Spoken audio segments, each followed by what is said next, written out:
The following is a presentation from the MJCast, the internet's premier podcast on all things Michael Jackson. I'm a Black American. I am proud of who I am. Together, we can make a change in the world. I want to see you! I like to take sounds and put them on the microscope. There's a driving bass, you become the bass. Let the music write itself. I don't sing it if I don't mean it. Welcome to the MJCast, your source of news, discussion, and interviews on the King of Pop. Hello and welcome to the MJCast. This is our 2025 Vindication Day episode marking the 20th anniversary of the verdicts in Michael Jackson's trial. I'm Charles Thomson and I'm joined today by a special guest who was an unused witness in the 2005 trial. Listeners may remember her from Danny Wu's 2019 documentary, Square One. Josephine Zohny, welcome to the show. How are you doing? I'm doing very well. Thank you for having me. It's great to have you here, and I haven't seen you since 2019. We first met at the US premiere of Square One down on the Hollywood Walk of Fame, which was a bit of a whirlwind for me. How was it for you to be at the premiere of a documentary of which you were the star? It was a bit overwhelming, I have to say that, but it was great to meet everybody there. And Danny did such a great job with the film that it was just really fantastic to see it on the big screen. It was a very surreal moment, I have to say, to sit in a cinema watching a documentary in which my voice was providing the narration. And I was sat next to Thomas Mesereau as well, which was even more surreal. I was surprised that my face was the first on the screen. I wasn't expecting that. I was expecting to be a much smaller part of the larger documentary. So that was quite a shock. There might be someone listening who doesn't know what Square One is.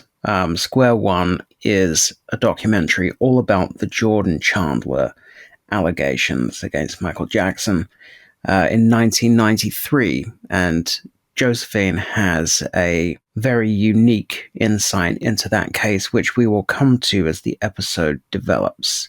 And we will talk more about Square One. But what I want to establish to begin with is, what was your relationship with Michael Jackson growing up? How did you first come to know who Michael Jackson was? Well, I truly don't have a memory of not knowing who he was. I remember one of my first memories in life is listening to Human Nature on the radio and sitting in a rocking chair and rocking back and forth and singing along.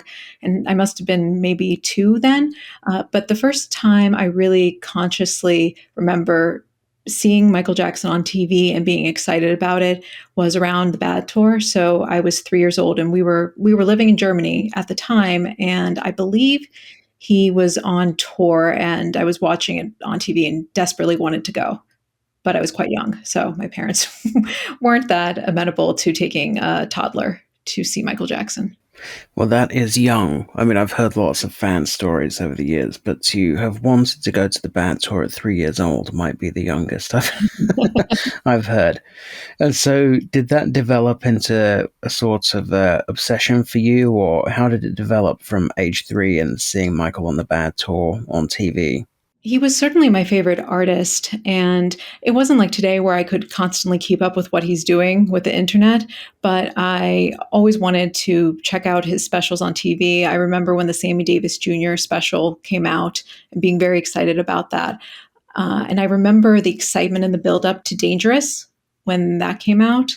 And I think that was my first, like, oh, I know Michael Jackson is coming out with an album and I'm excited about it moment. And he's just always been my favorite artist. Did you ever see him live, for example? I did. I saw him at Madison Square Garden in 2001 on September 10th.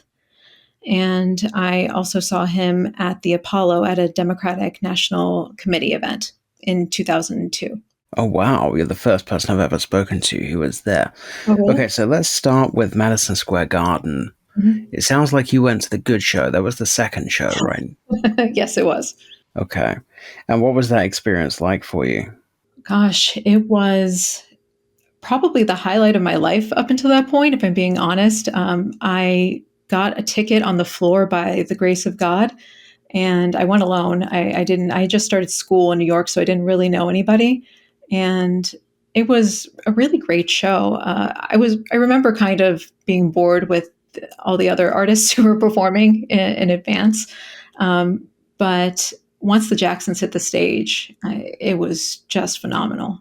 When you say you were on the floor, how close were you? I was the very last row on the floor, but on the floor nonetheless. Okay. And so we've jumped from Germany to New York here. So did you stay in Germany until you moved to New York, or were you moving around a bit? No, we moved around quite a bit. We were only in Germany because my father was teaching there. So after a few years in Germany, we moved to Pittsburgh, which is where I was born, actually, and then moved to the Washington, D.C. area, which is where I grew up. And what made you move to New York? That was to go to university? Yes, it was to go to NYU. That's why I moved to New York, and I've stayed. And what were you studying at NYU? Originally, it was music business, but later on, I switched to a school within NYU that lets you design your own major. And then it was music business, writing, and race and ethnic studies. And to what extent was your choice of studies influenced by your fandom of Michael Jackson? I would say it was a pretty big part. I remember reading so much about Michael and the acquisition of the ATV catalog, and then just kind of going down rabbit holes, any book that I could find about the music industry that mentioned Michael or other ones that didn't. And I was just really fascinated by it. So when did you get to New York? August of 2001. Oh, wow. So you got to New York in August 2001, and within a month, you're at a Michael Jackson concert. Yes. Wow. And you said you went to the Democratic fundraiser at the Apollo. I did. Was that the Apollo up in Harlem? It was, yes. So it was amazing to see Michael at this historic venue. And a pretty small venue as well. It is. It's very intimate. Where were you for that show? I was in the balcony, but towards the front of the first section of the balcony. So it kind of felt like I was right on top of the stage, just looking down. Now, is that the one, am I remembering correctly, that's the one where he did Dangerous, Black or White, and Heal the World? You are correct. All right, well, talk me through that performance, because I've never spoken to anyone who actually was there in person and saw it live. Oh, gosh. Okay, so he closed out the night. I remember Diana Ross actually came up on stage during the performance, and I think she was a bit inebriated when she came on stage because she sort of flopped onto the stage. And I remember Michael helping her up, and he was in good spirits. Dave Navarro was there, so it wasn't Slash as the guitarist. Dave Navarro from Jane's Addiction was there, and he came out shirtless. It was a good performance. Heal the World was a little hokey.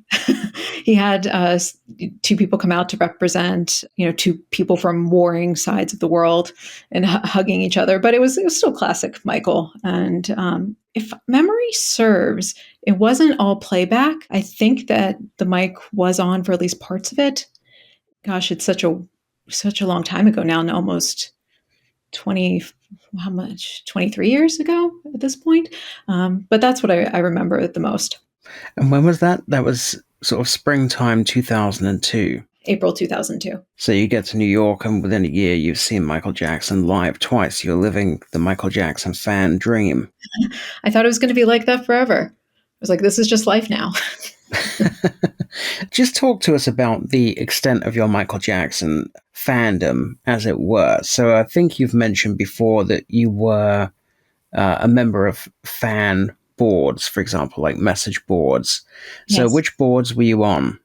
I was on King of Pop discussion, and there were AOL boards at that time too, and I was also on those. And I want to say there was somebody named Miss Tenda, I think her name was, and she had another board that was popular, and those were the boards that I was on. I remember that name. Yeah. Miss Tender. I was on KOPD for a while. I got banned for some infraction or another. I think I might have used the word wig or something. They were a bit militant back then. So, did you start at NYU in August of 2001, or had you moved there a while before you were due to start?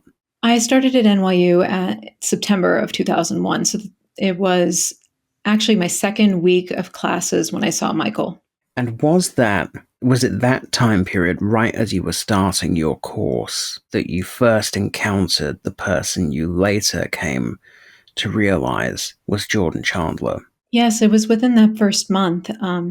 As you know, right after Michael's performance, 9/11 happened. So we were off classes for the next week and a half or so.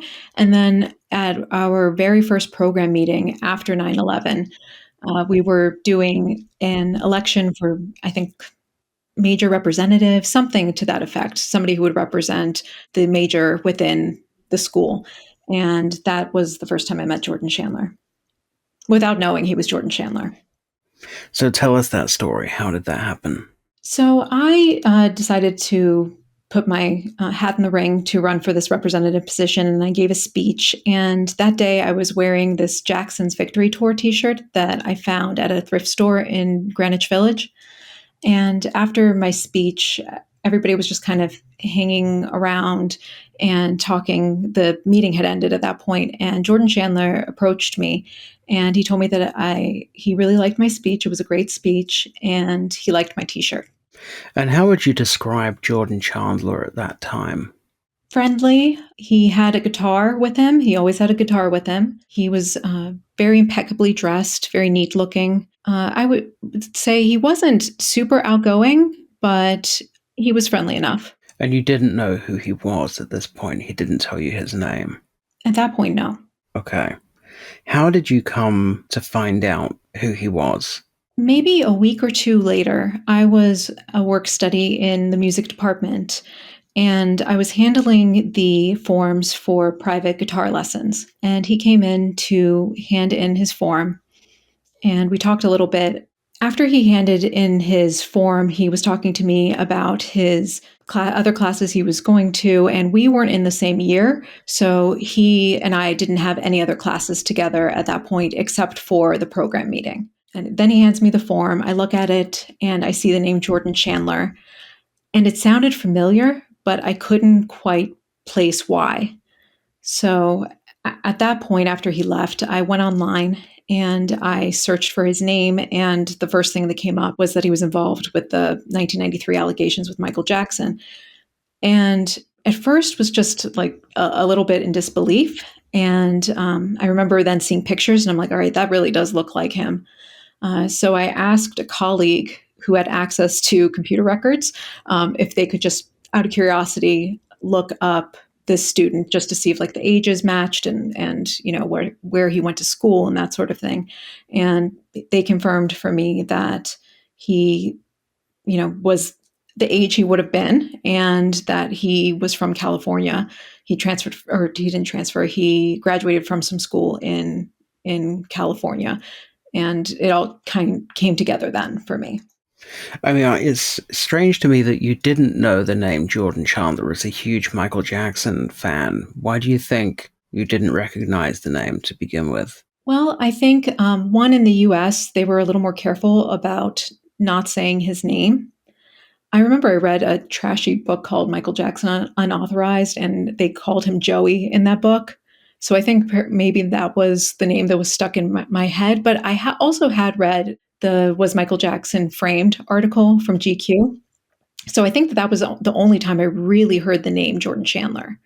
And if people were discussing that case on the message boards, maybe I just didn't wade into that area. But yeah, it wasn't an immediate recognition for me. So when you did realize that this is the person in your program, what was your reaction?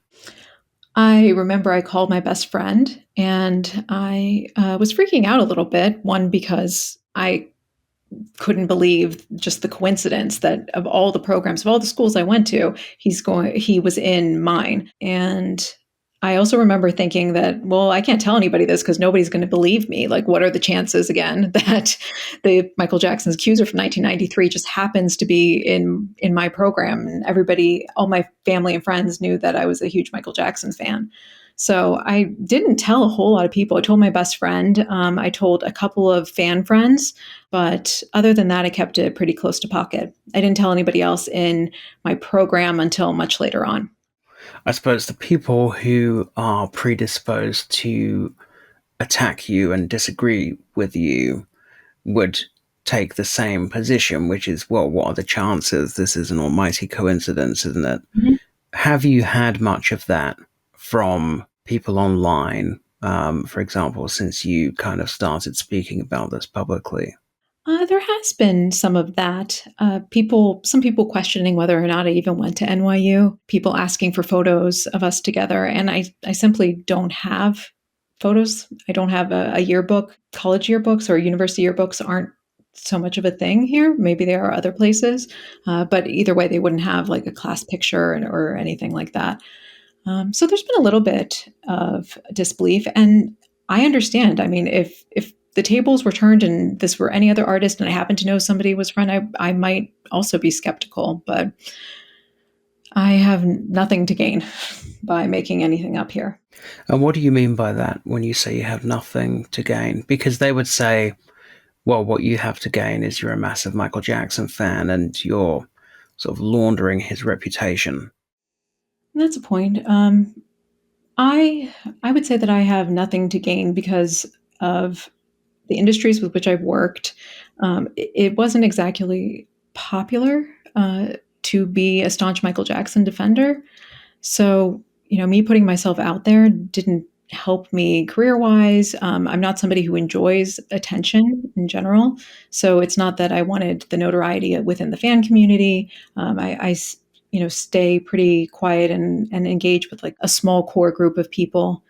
I mean, they could say that I wanted to, as you said, launder his reputation, but I have no interest in, covering up any sort of abuse or wrongdoing by somebody, even if he's a great artist. There are plenty of artists that I think are phenomenal, but I also think are terrible people. And I just wouldn't engage in that. So when you say the industries you've worked in, are you talking about sort of advertising and marketing? Yes, marketing and PR within the entertainment industry. I'm doing less entertainment these days, but at the beginning of my career, that's all that I did. So within the entertainment industry, there was a strong anti-Michael Jackson bias. Oh, absolutely. Absolutely. There was a bit of a shift, at least towards taking advantage of, making money off of him when he passed away. But the gatekeepers have never been very pro-Michael. What do you mean by the gatekeepers? Because this is interesting. So we're talking about the entertainment industry in which Michael Jackson is a titan, Yeah. and the entertainment industry for which Michael Jackson has generated billions of dollars over decades. Yeah. So when you say the gatekeepers of the industry were not pro Michael Jackson, I just want to know a bit more about what you mean by that. Well, just to give you an example, so when I was still in school, the head of the Grammy committee or the Grammy Foundation, Neil Portnow, he came to speak to us. And somebody asked him, somebody who was not me, I should clarify, asked him a question about Michael Jackson. And immediately he was very dismissive, scoffed about the question about whether or not Michael was relevant at all, how he didn't think that any artists today were really inspired by him. And this is somebody who, Michael Jackson's winning the Grammys is one of, I think, the most significant moments in music history. And he was just completely dismissive.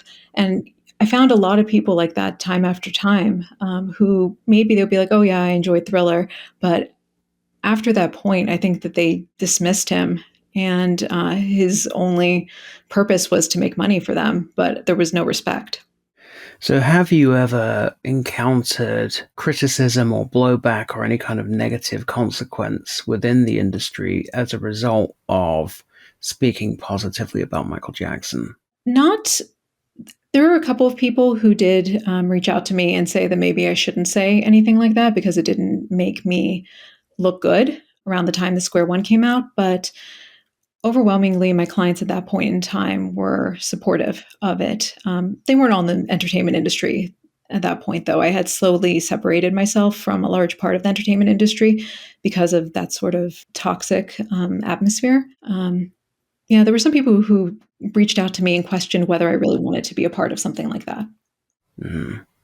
And do you think they were acting out of concern because they thought, I like Josie and I don't want to see her get damaged? Or do you think it was more of a threat?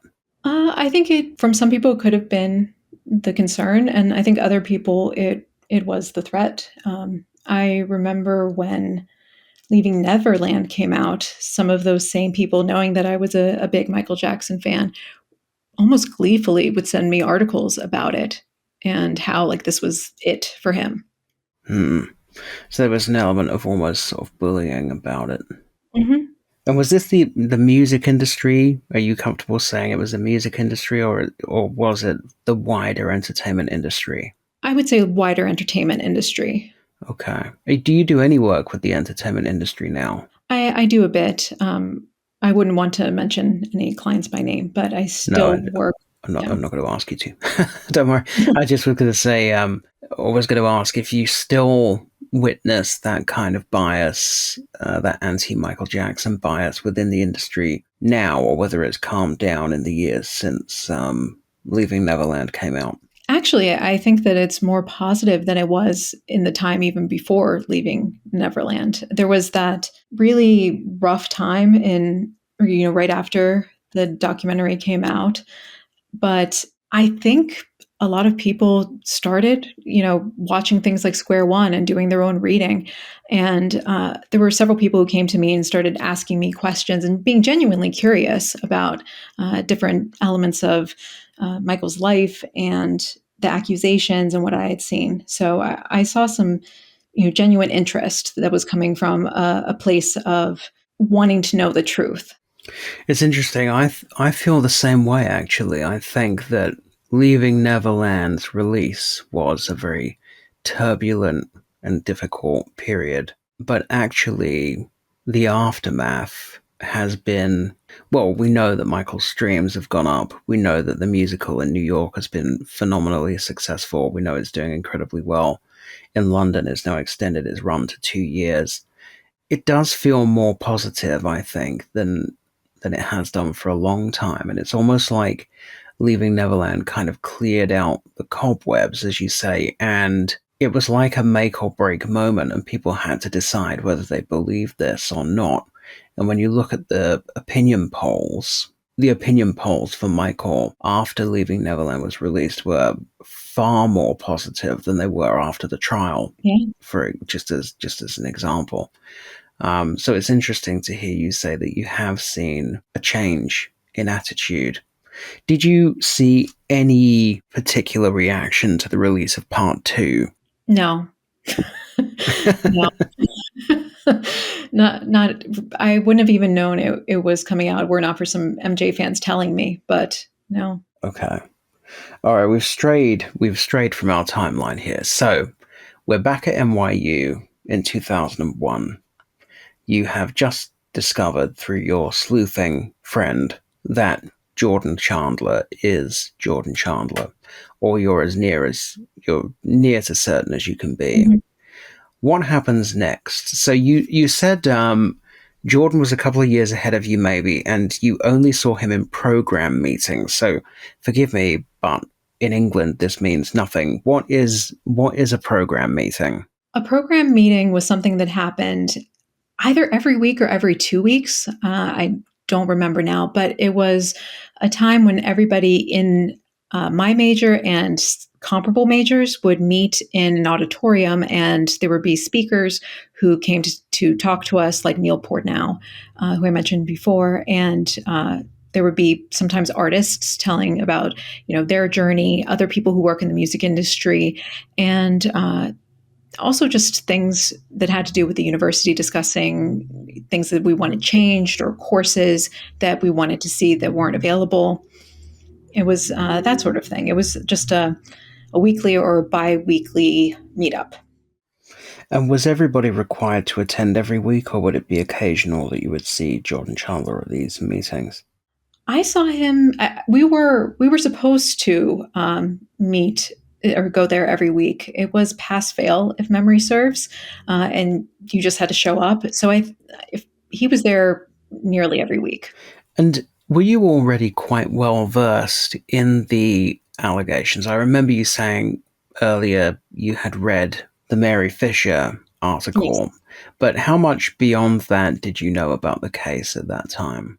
I wouldn't say that I knew a tremendous amount. As you mentioned, I'd read the Mary Fisher article, and I'd also read a lot of sort of tabloid allegations. And so I knew what he was accused of, but beyond that, not much. I certainly hadn't seen any court documents. I don't even know if, to this day, I don't know if there are any court documents available publicly from 1993. I guess the FBI files were released. But yeah, at that point, my knowledge was minimal. And did learning that Jordan was in your program inspire you to start researching more? For example, did it make you go looking for more information?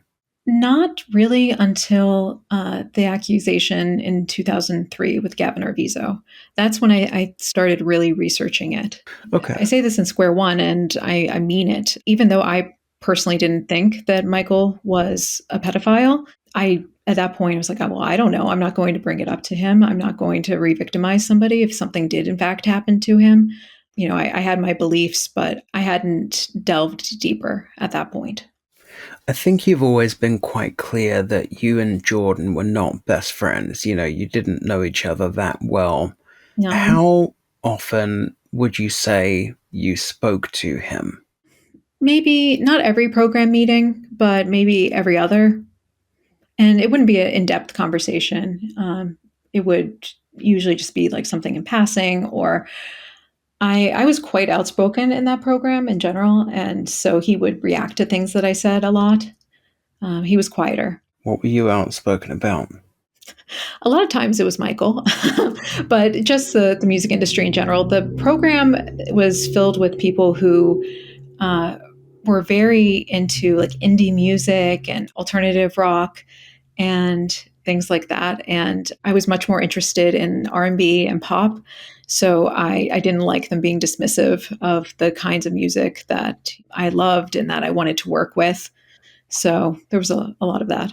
And was Jordan one of those people who was dismissive of R&B and pop? No. In fact, the kind of music that he did, or whenever he was asked what kind of music he did, was pop and R&B. If somebody was criticizing an R&B act, like Usher, just saying for sake of the time period, Jordan Chandler might pipe up and say that he agreed with me, or also take people to task that they were being dismissive about certain genres of music. Now, you said one of the things you would be outspoken about in these program meetings was Michael. Mm-hmm. How would Jordan react when the subject of Michael Jackson came up generally? So originally, whenever I'd bring up Michael, I would sort of look at him to try to gauge any sort of reaction after I knew who he was.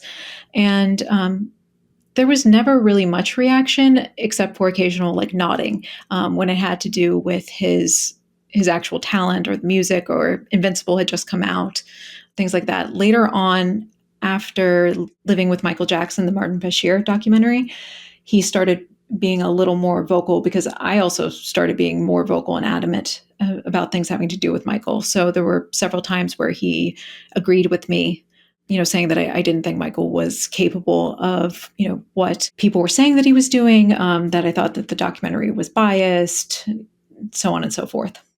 Okay, so I will come on to the Bashir situation, but I want to run a couple of things by you that other people have said in the past, including in Square One, about Jordan and his time at NYU. So one thing that has been said is that he used to walk around kind of dressed up like Michael Jackson. Did you ever witness that? Well, day to day, he wore a fedora. So that was very Michael-esque. I wouldn't say that he was dressed up exactly like Michael, but like on a day-to-day basis. But there were people who went to parties at his place, which, to be clear, I never went to the parties at his place, who said that he had a lot of Michael Jackson memorabilia and went out of his way to like dance like Michael and do all of his moves at the parties. And so were these people that you knew, these were mutual acquaintances who told you, I've been to his place and seen this? Yes, more than one. Okay, so let's move on to the Bashir situation. So in 2003, a documentary airs called Living with Michael Jackson, which is produced by a British journalist called Martin Bashir, who has since been completely disgraced. The documentary caused a huge fallout because within the documentary, Michael Jackson held hands with a young boy who'd had cancer called Gavin Arvizo, and admitted in the final interview for the documentary that he had slept in a bed with many children, which was extremely controversial. So you were saying, Josie, that this was a topic that came up within your program meetings. I guess the first question is, why was this coming up within your program meetings? What was the relevance to your studies? Well, we were all music business or music tech majors, and I think it was just in the news so much that people were wondering if it was going to have, I think, greater effect on the music industry, what it meant for Michael Jackson's career moving forward. And a lot of people just brought it up to me because they knew I was a fan. So they wanted to, gauge my temperature when it came to it. What would you say the broad consensus was within your program about that TV show? In my program, I would say the vast majority of people were not favorable towards Michael, and they didn't even consider that maybe it was edited poorly. They were not pro-Michael at all. And what were you saying in response? And also, in what context were you saying this? Was this like you addressing the whole program, or was this you having kind of breakout conversations in smaller groups?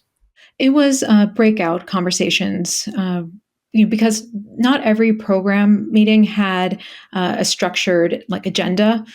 Sometimes we would when we had a speaker, but sometimes it was just sort of free time for us to talk amongst ourselves and talk about things that we thought were relevant. So what kind of things were you saying to defend Michael? What was your position? Well, I was very clear that it looked bad, but I also saw how manipulative the voiceovers were and the editing, and somebody with a healthy skepticism of the media in general, I would point that out, and also pointed out the hypocrisy of these people in my program who otherwise were always saying, about how certain media was biased when it came to other topics, how they weren't able to even fathom that maybe Michael was misrepresented in Living with Michael Jackson. And was Jordan a part of these groups that you were conversing in, or was this more a situation where he would kind of overhear and butt in? About half and half. Sometimes he was actively involved in the group, and sometimes he would just overhear and insert himself. As closely as possible, can you recall exactly what he was saying in defense of Michael at that time? Specifically with Living with Michael Jackson, he said that he didn't think that Michael was capable of everything that people were saying that he was doing. He didn't say Michael Jackson isn't a child molester, but he said, yeah, I don't think that he is capable of what they're saying. Well, what they were saying was that he was a child molester, essentially. So yes, although he didn't use the exact words, effectively it seems like that is what he was saying. It appears he was saying Michael Jackson was not a child molester. Yes, and he made sure to look directly at me, too, when he was saying that, which at the time I thought, I wonder if he knows that I know who he is, and that was sort of him acknowledging that in a way. Or maybe he was just looking directly at me because he knew that I was the big fan. I should also say that, unrelated to Living with Michael Jackson, just anytime Michael was brought up in conversation, whether it was about the new album that had come out at that point, he was always, speaking effusively of Michael's talent. There were so many times that Michael was just brought up and that he didn't need to inject himself into the conversation, but he did. So it was like he was going out of his way to defend Michael Jackson on many occasions. Yes. Were you ever tempted when he started doing this to actually try to talk to him one-on-one? Once you got that vibe that he was being pro-Michael, he was defending Michael, he seemed to be suggesting that his attitude to Michael was the opposite of what you would think it would be given the 93 case. Did you ever consider trying to just get away from the program and have a face-to-face conversation and feel him out properly? I do remember that I thought about it, but for whatever reason, I just didn't feel comfortable doing it. When I did feel comfortable doing it, at that point, I had already transferred out of that program and was in another school within NYU, and the allegations had come out, and I didn't really have access to him. I think that I may have sent him an email about it. I can't 100% tell you that I sent that email, but I remember writing an email, imploring him to come forward. But if I did send it, there wasn't a response. And he sort of disappeared not long after the allegations came out. He just wasn't coming to school. So do you remember the last time you ever saw him or spoke to him? The last time, I think it would have been probably the end of my sophomore year. So that was the end of 2003. And he told me to have a good summer, and I asked him what he was up to. And he said he was going to be working on some music. And there was another guy in our program who was also a big Michael fan that he was very close to. And he said that they were going to be working on some music that summer. And what about your mutual friends? Did you ever hear through them? Were they still in touch with him? Is there anyone you know that's still in touch with him today? No, there's nobody I know who's still in touch with him. Everybody that I knew that knew him said that he basically just fell off the face of the planet after the allegations in 2003. I'm not even sure if he finished that semester at school. Yeah, nobody I know would be in touch with him now. And there were some people who didn't know who he was until after the allegations, because then I told them. And that's when they would share, oh my gosh, I can't believe it, because I went to his house and I saw this memorabilia, or I went to his house and, he was playing all Michael music and he was dancing like him. It was sort of after the fact. So really, I think only one other person in my program knew directly who he was, as far as I know, until I told them. And that was after he had left. Okay, and for anyone listening that's not familiar, when we're talking about the allegations coming out, what we're talking about is in November 2003, the Santa Barbara Sheriff's Department, under the direction of the Santa Barbara District Attorney's Office, sent 70 sheriffs to raid Neverland Ranch and search it. And Michael was accused of having molested Gavin Arvizo, the boy, in the Martin Bashir documentary. And Michael surrendered himself to the authorities and was arrested, had a mugshot taken, and ultimately was criminally indicted and went on trial in 2005. And the only reason, really, Josephine, that the world knows who you are is because you ended up on a defense witness list for that trial, which was a public document. It was filed with the court. And eventually, many years later, a young, enterprising filmmaker journalist called Danny Wu came looking for you. But what I want to find out from you now is how you ended up on that witness list. So we now know, because you're telling us, that you were at NYU and you were in a program with Jordan Chandler, and he made some interesting comments which would perhaps be of interest to the defense in Michael Jackson's trial. But how did Michael Jackson's defense find out about you? I had mentioned that I went to school with a few people that I trusted within the fan community. And when the 2003 allegations came out, several of them asked me to, well, you have to speak up, you have to say something. And I didn't know. I was like, well, who am I going to say anything to? And I believe I think that somebody got in touch with Ms. Tenda from that board that I mentioned earlier. And I think she had some sort of line to Michael's legal team. And then she messaged me and she asked if they could contact me. And I gave her my number. Then I was first called by Brian Oxman. He was the first person from the team who engaged with me. So Brian Oxman, for anyone listening that doesn't know, he's been disbarred now, but was a civil attorney who worked with the Jackson family on and off.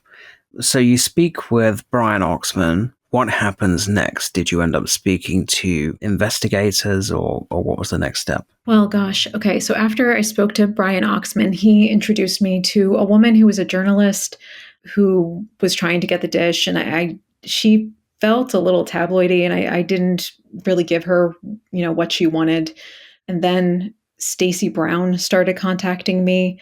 And then then after Stacey Brown contacted me, did an investigator come to New York and met with me and asked me many questions about Jordan. He took me out to lunch and I guess vetted me at that point.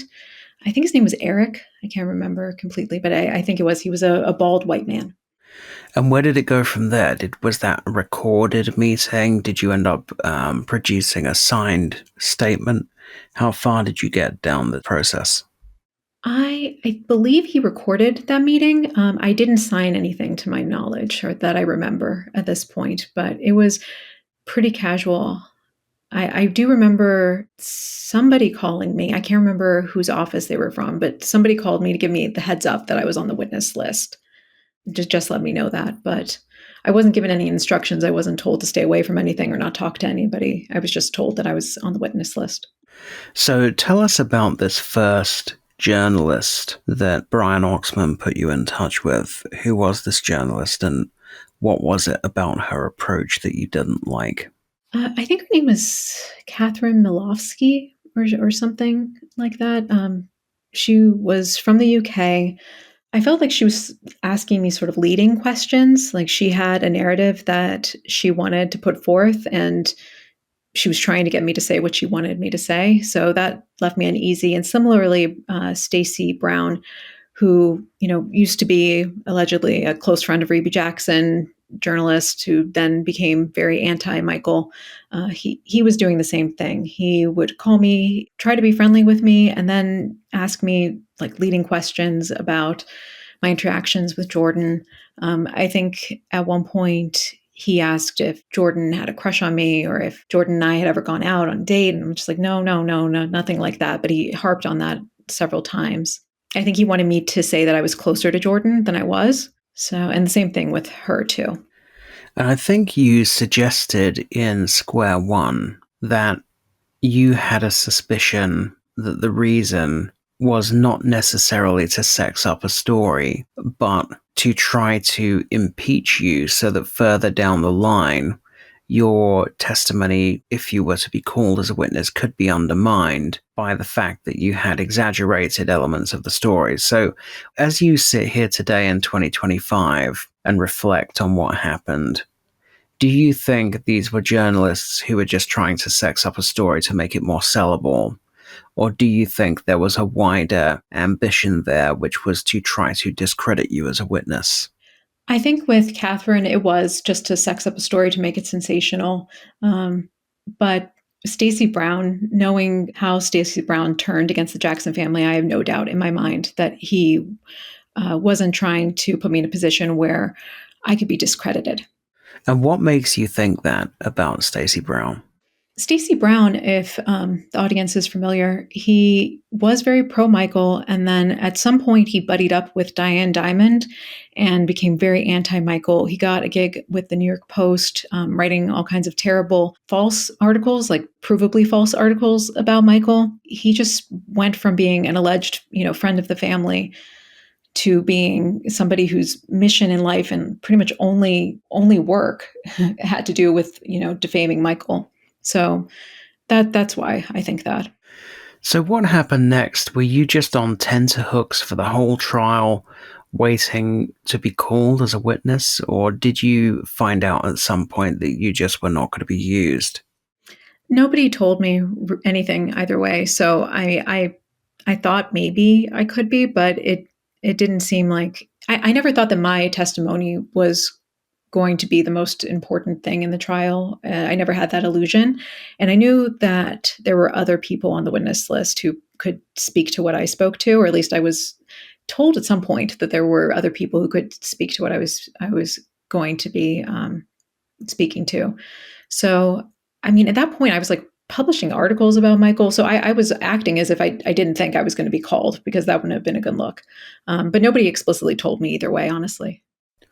Now, when Tom Mesereau gave a speech at Harvard Law School, not long after the trial, a couple of months after the trial, he said in his speech that had Jordan Chandler taken the stand, they had witnesses lined up who were prepared to testify that he had told them that it never happened and that his parents made him do it. Do you personally know anybody at NYU to whom Jordan told that? Or would these be completely separate people to you and your peer group? I don't know directly who that would be at NYU. There were some names, what I'll say, and I want to protect people's privacy. But there were some names on the witness list, like later on when I looked at the whole thing, that were familiar to me from NYU, but I couldn't tell you exactly what they were going to testify to. So how closely were you paying attention to the trial? Were you following the transcripts every day? Did you ever fly out to be at the gates or try to get into court? What were you up to while the whole case was going on? Well, it was my last semester at NYU, so I was very busy. I did follow the trial very closely. I remember I had an MJJ source subscription where you could get the transcripts every day. And I did pay close attention, but I never flew out there or anything like that. But every day I was watching. I was going to school full time, but I was also working at an entertainment PR firm at that time. And we pretty much always had the TV on during the trial, like to hear the banter and the commentary about it. Because of course it wasn't televised, but it would be a whole media production every day. And I was, watching it with everybody. There was sort of wild media speculation throughout that Jordan Chandler could appear and testify against Michael. Did you ever believe that that was a possibility after your own interactions with him? No, I didn't. And what did you make of the media coverage? I mean, as you say, the trial was not televised. How did you think the trial was going for Michael in real time? Were you watching the media coverage and thinking he's going to be acquitted, or were you watching it and thinking, oh my God, I think he's going to prison? I was pretty confident, not because of the media coverage, but because of the transcripts, that he wouldn't go to prison. If I just listened to the media coverage, I would have thought that he was going to prison, because it was a weird situation where you watch the coverage and hear what people were saying and then read the transcripts. And the coverage, you would think that every day was bad for Michael, but then I'd read the transcripts and it didn't seem that way to me. So I did have faith at that point that he would be vindicated.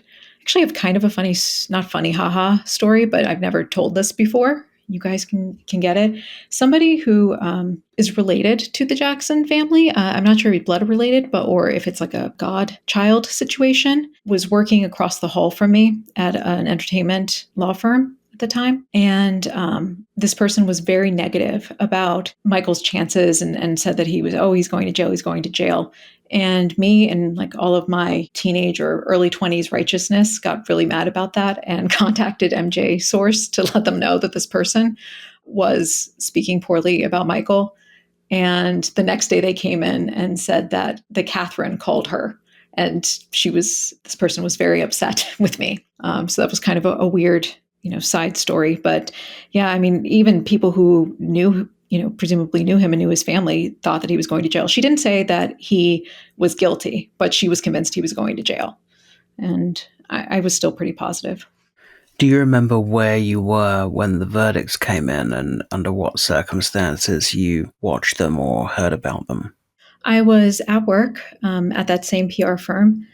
And I remember they announced that there was a verdict, and my stomach was just in knots until it was actually announced. And we went into this other little room in the office and everybody watched it. And as every count came down, I just felt so relieved. And I was very audibly, visibly excited. And the people I was actually working with at that time, were also very excited that he was vindicated. So what happened then? So in the world of Josephine Zohny, what followed? Michael gets acquitted. You haven't been called to testify. Your name is on the witness list still, which is a public document. Were you being periodically contacted by journalists and fans and things like that? Or did the whole thing just kind of melt away? No journalists reached out to me after that point. There were fans who did, though, mostly just trying to understand why I was on the witness list, because not everybody necessarily knew why. Like, maybe they recognized my name, but they didn't like understand the context. And I was open with people. I spoke to them about what I knew, but I didn't, publicly talk about it so much. But at any time anybody would ask me, I would answer. And I believe I also wrote about it on a blog that I was running at the time. So I think some people also found me from the blog. Did you remain a committed Michael fan, or after the trial, did it kind of dissipate? What were you doing particularly, I guess, around the This Is It period? Did you have tickets? Were you flying to London to see him? I wasn't flying to London to see him because, if I'm being honest, I wasn't sure that it was going to happen. Not because I certainly didn't think that Michael was going to pass away.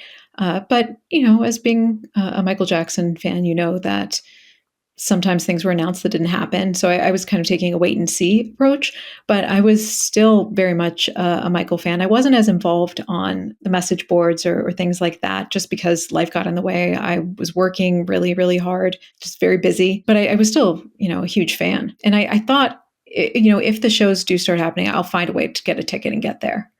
I was in kind of the same position. I mean, I did have tickets, but I live in England, so there was a lot less jeopardy involved in me buying a ticket to the show than you buying a ticket to the show and an airline ticket and a hotel. But I kind of never believed it was going to happen, but equally was not expecting him to pass away.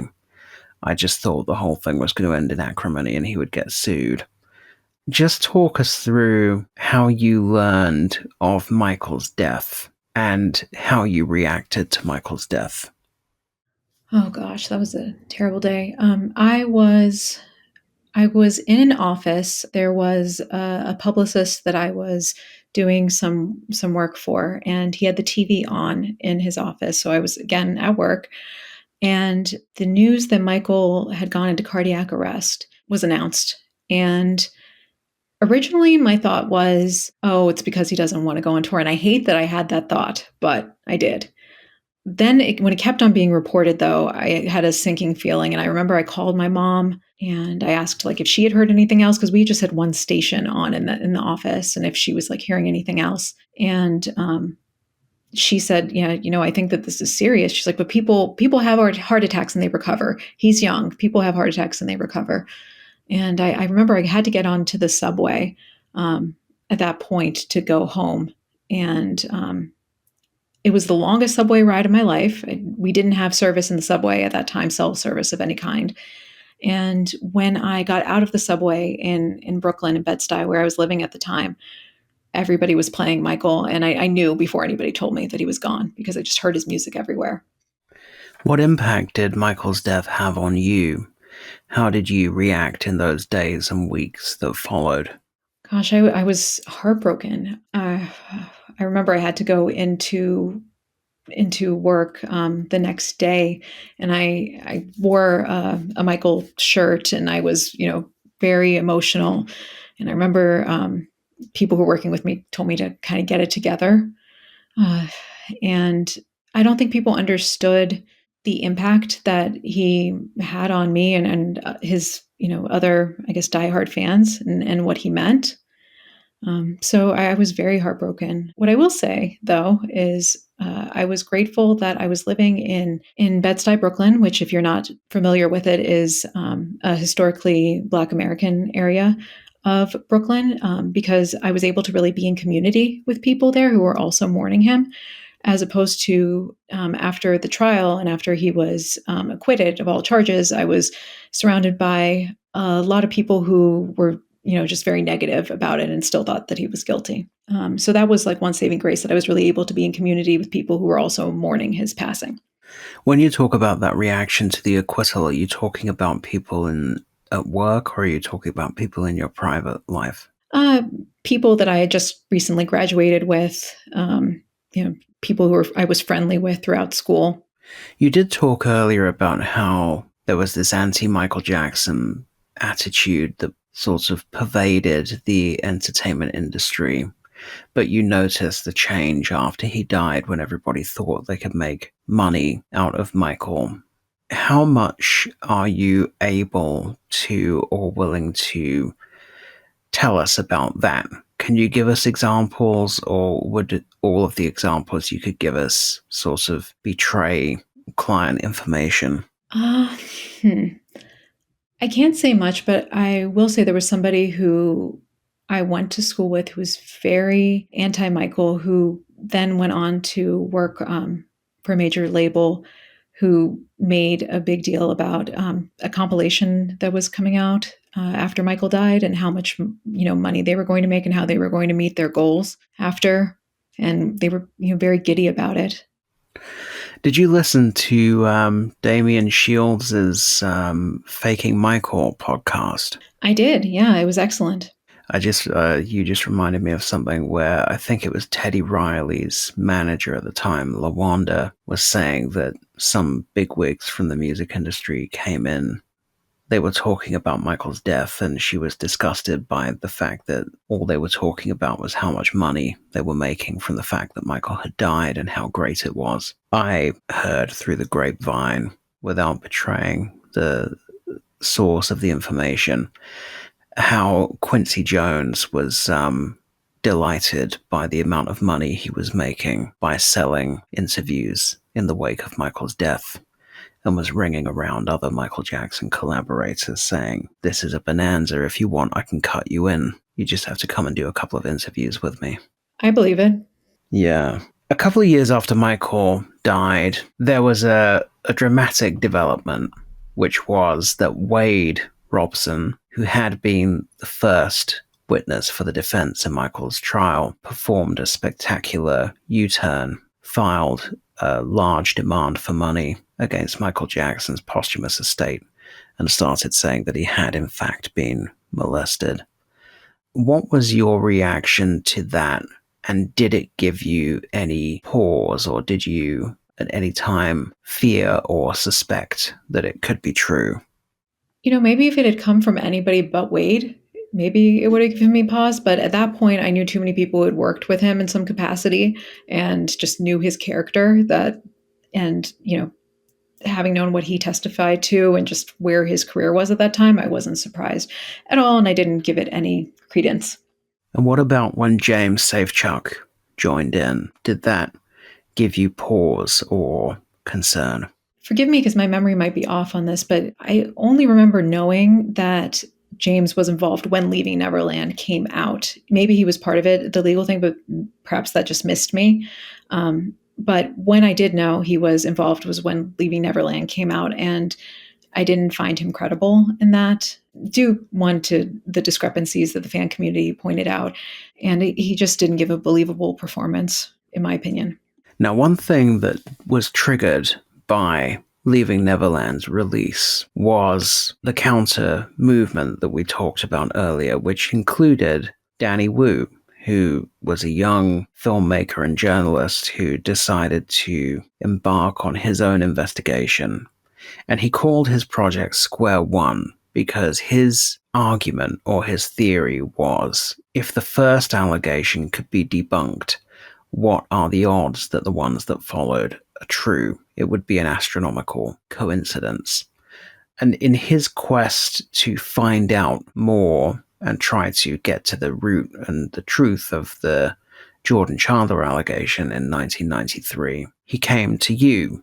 What was it that persuaded you to go on camera? I mean, you've spoken before in the show about how you felt that there were likely to be negative professional consequences, and you had been warned or threatened that there would be negative professional consequences for doing what you did, but you did it anyway. So what was it that persuaded you to sit down in front of Danny's camera and tell your story? I think maybe it was in part because I was at this breaking point where I'm like, if I know something that could help clear his name, because the media hysteria during Leaving Neverland was ridiculous. I felt like it was my duty, as long as the Jackson family was fine with me speaking up. I didn't want to do anything to harm the family. I should do that. So I was at that breaking point, I guess. But I wasn't going to go around like shopping my story. That's just not me. And I had seen Danny's interview with Taj, and I thought that it was very well done for somebody as young as he was, and earnest, and that he asked good questions.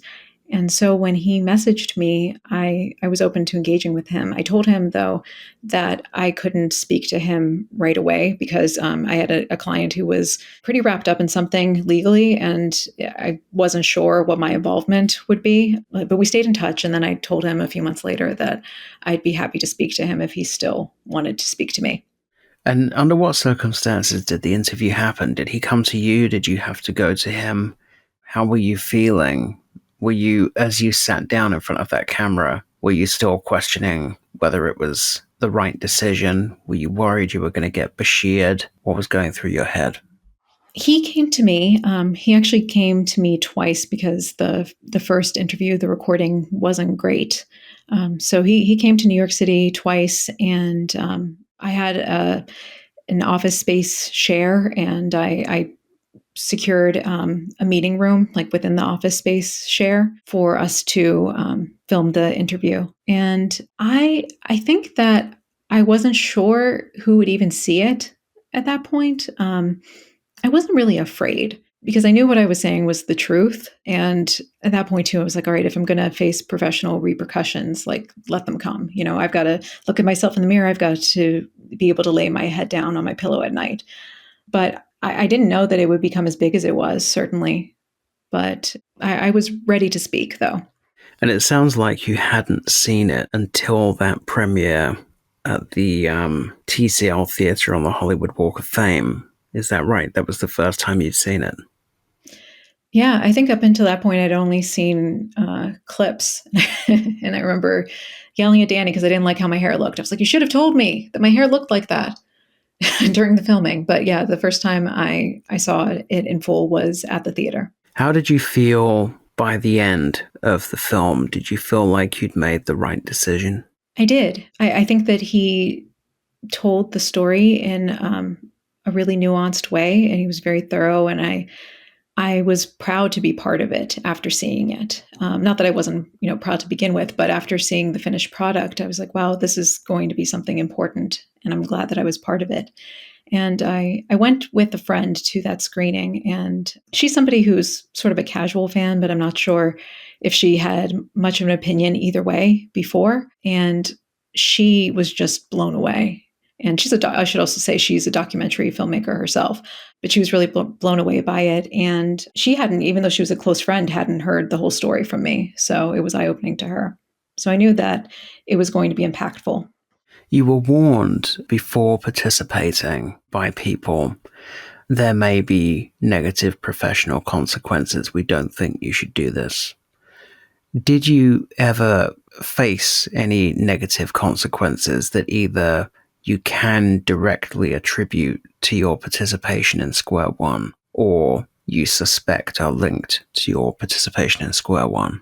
Honestly, nothing that I could directly point to. I will say I do much less entertainment PR now, and I'm not sure if that's just a result of the entertainment industry changing so much during COVID, and those retainers, changing, and me just, branching out in my career, or if it's something larger. But there were people who I had previously worked with who acknowledged seeing it, and I've never heard from them again. So maybe, but I can't say for sure. Before we wrap up, I have a couple of just two more things to ask you. The first is, do you have any other Michael Jackson memories that our kind of timeline has not encompassed? For example, I maybe should have asked you whether you attended the Sony demonstration, which was in New York during this time period. Did you have any other kind of Michael Jackson encounters? Yeah, just to be transparent, because I saw some people on the internet trying to put a sort of a gotcha. I met Michael at the Virgin Megastore in New York City, also the fall of 2001, very briefly. So that was a pretty big moment. My college roommate and I spent the night in Times Square to wait to get a pass to see him. And it was very short. I looked terrified in the video, and I screamed, "Michael, I love you," from the escalator when I was leaving, and embarrassed him. So that was kind of a moment. And yeah, I did attend the Sony demonstration as well. And so would the Sony demonstration be the last time you ever laid eyes on Michael Jackson in the flesh? I believe so. Yeah, I believe so. There were a couple of times he was around in New York during that time, but I never encountered him again. No. To those out there who say that you're a liar and that you're a crazy fan and making this all up because you just want to repair the reputation of Michael Jackson, what is your response? I would say, what about me would make any of you think that I would put myself on the line in public to champion somebody that I thought for even a moment was capable of crimes against children? There's nothing in my life that has indicated that I'm attention starved. Quite the opposite. I eschew attention. There's nothing I could possibly gain from this. And if you say its gain is to, make Michael's reputation spotless, it's not. My testimony is not going to do that. People are going to believe what they're going to believe. I can only say what I know to be true. And finally, how should Michael Jackson be remembered? That's a great question. I think as one of the, if not the greatest performer of the 20th century, as somebody who gave selflessly to charity, and somebody who broke barriers and, in some ways was misunderstood and childlike, but in other ways was, very smart and shrewd and opened doors for people in the music industry, the entertainment industry, and just business in general. Now, we always wrap up by telling our listeners where they can follow our guests if they want to be followed. So, do you want fans to follow you on social media? And if so, where can they find you? They can find me on, really the only thing I'm active on at this point is on Instagram, and not that active, but they can follow me at JZOHNY on Instagram. And the MJCast can be found on Instagram, Twitter, other things, Facebook, Blue Sky. We're on everywhere. We are the MJCast, as you might expect. So if you want to find us, just look there. Josephine, thank you so much for joining us for this 20th anniversary Vindication Day episode. I can't quite believe I'm saying that. It makes me feel ancient to say that. But here we are 20 years on from the acquittals in 2005.